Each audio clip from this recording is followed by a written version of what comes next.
कोई बड़ा आदमी बनकर आना है या नहीं? तुमको पक्का?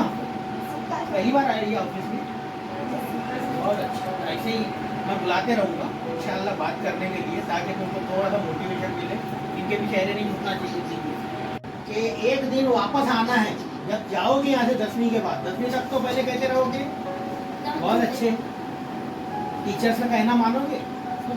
सही, सब सही अच्छी चीज़ें सिखाते हैं कि नहीं सिखाते? सिखाते हैं। बस अब देखो बेटा, जब हम वापस आए तो फिर कैसे आना चाहिए? एक बड़ी पोजीशन पे जाना। तो ये एक अच्छा लगे हमको आपकी बात कि आप आए हैं, तो उसके लिए जो भी यहाँ आपको मिलेंगे तो बोलेंगे कि नहीं, ये वो बच्चे थे जिन्होंने हमसे वादा किया था कि हम एक दिन कुछ बन कर आएंगे।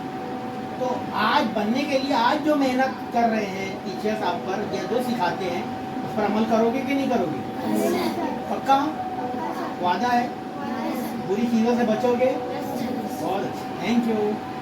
इंशाल्लाह तरक्की करोगे आप, समझे क्या? लेकिन ऐसे ही रहने का, ऐसे ही बने रहने का, गंदे नहीं बनने का।